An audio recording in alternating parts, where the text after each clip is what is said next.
Hey boardies, welcome to Amass Games. My name is Simon, and today I'm bringing you the how to set up, play and review for this classic, the original classic Rummikub from 1977. Now this one, the SPIEL.digital's 1980 best game. So that's basically, SPIEL.digital is the best category for board games typically in relation to how good they are and the kind of categories they use to define what a good game is in relation to how easy it is to teach, family orientation, ability to have options such as replayability and accessibility, and isn't too long to play. So this is particularly the Goliath edition, and it's a game involving set collection.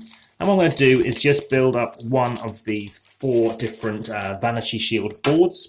The rest I'm just going to stick back in the box.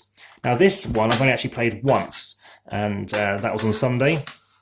And I have played smaller editions of Rummikub. So this is how you kind of put them in. And it seems like this game could well have been from 1977 as well. So this is your board, and you're going to be putting 14 tiles onto these boards here. This is the rule sheet, as you can see. This is Goliath Games 1994. This one is in particular. And we've got actually got a little bag here, so hopefully it won't make too much noise. You're going to have these face down, and ultimately you're going to be drawing 14 initially. But first you're going to reveal a tile and say who starts. So the lowest to 1 is going to start. And you're going to place these out. And the aim of the game is to get rid of all of your tiles.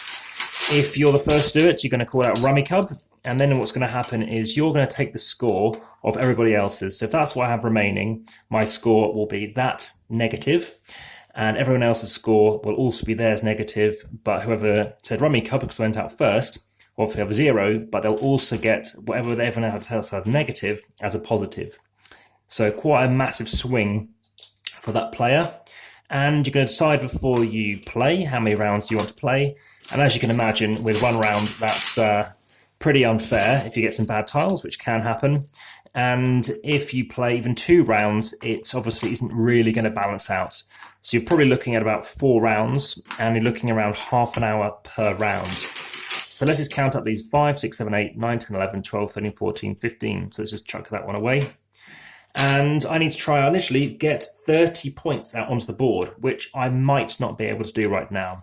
So the way I get points is either trying to get a run. So I have 10, 11, I've got having to get 13, it's nearly there. Or I can get sets. So I've got a 9, I've got a 9, but I don't have another 9. I've got a 1 and a 1, so I could put those together. I have a 2 and a 3, but I don't have a 4 of the same colour, so I can't do that. I don't have 2 5s. Obviously, I've got the 9 here, but it doesn't work. And ultimately, I don't have enough. So if it's me to start, let's say I can't do anything. So then it's somebody else's turn, and then I draw eventually. And this time I do have enough, but I've taken the turn of actually taking something instead. So that continues on. So let's just say I've got 30 points. I don't, but let's just say I've got out this. Then what's going to happen is people can then add to it. They still need to get out 30 points to get out onto the table. I'm going to just draw some tiles, just see what happens. Remember, that wasn't 30, it's just to give you an example. And just whilst I grab some more tiles, just to give you some more indication of what else you can do, please hit the thumbs up again if you've enjoyed the content of this video. There are 2 of every number, just to let you know. So there's 104 tiles, 2 of everything, 1 to 13 in these 4 colours. Hit that thumbs up, hit subscribe if you haven't already, please, as well as check out the comments. Please chuck something in and I reply very quickly. And finally, we also have descriptions where you can check stuff out, and I also can add stuff to that as well. It does happen sometimes where people do have more tiles than on here, and you don't have to play a tile out. You can play strategically and hold back some tiles and hopefully play them later on. The downside is you sometimes won't know how many tiles somebody's got, and then you're going to end up with a massive negative score. So speaking about sets, so imagine I didn't play that out, but I just drew tiles. Then I could play this to get 27, 42, and that sort of thing. I could keep playing some more things. I don't know, yes, I do have some more stuff. Again, I don't have to do it, but I have the 3, 3, and apologies for leaving this in shot, it doesn't look too nice. And let's move and show you the books as well. So I've now played out a 3, 3, and a 3. Now, some sort of strategy is what you could choose to do is if I happen to have the black 3, I could place it down and use this 3 for something else. For example, I have a 2 here. If I happen to have a 4, I could place that as well. So again, a group is ultimately something which is 3 of the same, 3 or 4. or a run is when it goes sequentially. So 3, 4, 5, something like that.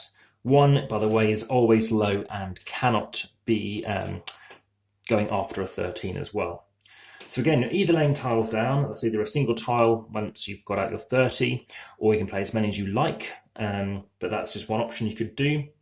Aside from that, you can obviously manipulate things. You could have 3, 4, 5, 6, 7, 8, 9, 10, and then you could split them in half. So you have 1, 2, 3, 4, 5, and you've got a 6 that you wish to play down as well.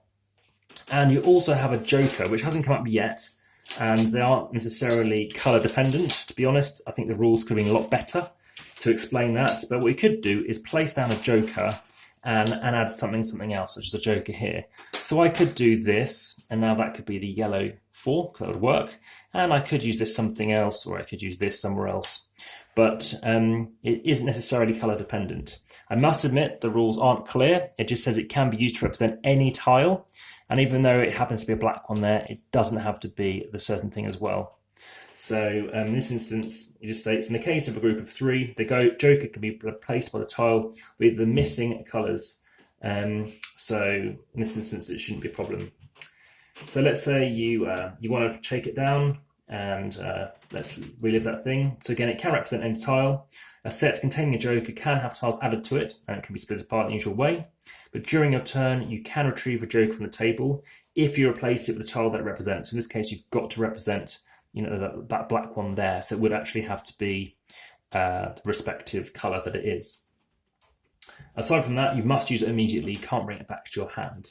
So again, I've talked about scoring, and again, it can be quite wild. So of course, somebody's got a negative score here of -27, and that's after another round, basically. So that's something to be aware of. And it could be happening that all these tiles might get used up before then, before anyone shouts Rummikub. In that case, you just continue until nobody can play anymore. So that can happen as well. So I talked about some strategies, and again, keeping that joker can be good because, again, you're not necessarily using anything, but yeah, you don't want to be caught at the end of the game if you have it, because it's -30 points if you hold on to that joker tile. So again, this has been a SPIEL.digital's winning game. I think there's some downtime, not too much, but as things get swapped around, you do need to bear things in mind. Again, Rummy as itself is very nice, and I love playing this game as a child. I love the pieces. I love the little thumb position you can hold it on. Nice grip on them as well. Very nice plastic large tiles. Again, these are particularly large. There is Machiavelli, which is a card game, which is very similar to this, and I might do a video for that too. But again, if you were ever wondering about Rummikub, some people haven't discovered it, and for a lightweight game, which again doesn't take too long, but again, if you get caught out, it's a slight race, in my opinion.